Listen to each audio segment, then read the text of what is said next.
नमस्कार, मी डॉक्टर अभिजित विश्वनाथ चौधरी, आयुक्त तथा प्रशासक नागपूर महानगरपालिका।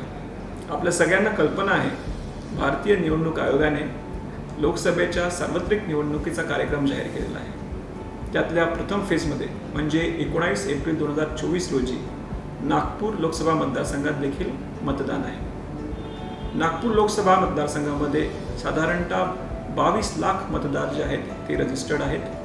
एकूण 2709 पोलिंग स्टेशन या आपण वोटिंगसाठी निश्चित केलेले आहेत। या सर्व पोलिंग स्टेशनला आवश्यक असणाऱ्या सुविधा जसे की शेड, पिण्याचे पाणी, रॅम्प्स व आवश्यक ते फर्निचर हे जिल्हा प्रशासन तसेच महानगरपालिकेमार्फत आपण पुरवत आहोत। तसेच जे दिव्यांग मतदार आहेत किंवा सिनियर सिटीजन्स आहेत अशा मतदारांसाठी ट्रान्सपोर्टेशनच्या फॅसिलिटीज, प्रायोरिटी वोटिंग किंवा पोस्टल बॅलेटसुद्धा या सुविधा निवडणूक आयोगाच्या निर्देशानुसार आपण उपलब्ध करून दिलेले आहेत। प्रशासन हे सर्व प्रयत्न जास्तीत जास्त लोकांनी येऊन मतदान करावं याच्यासाठी करत आहेत। यावेळेस नागपूर लोकसभा मतदारसंघामध्ये आपल्याला किमान 75% वोटिंग करून डिस्टिंक्शन प्राप्त करायचे आहे। त्यामुळे माझं सर्व नागपूर शहरवासियांना आव्हान आहे की आपण 19 एप्रिल 2024 रोजी मोठ्या संख्येने येऊन मतदान करावे।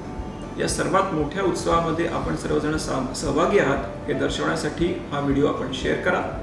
या व्हिडिओवर कमेंटमध्ये वोट फॉर शुअर आणि वोट करेगा नागपूर असे लिहून मतदानाची शपथ घ्या। लक्षात असू द्या, मतदान आपली जबाबदारी, मतदान आपला अधिकार, मतदान आहे मजबूत लोकशाहीचा आधार। नमस्कार।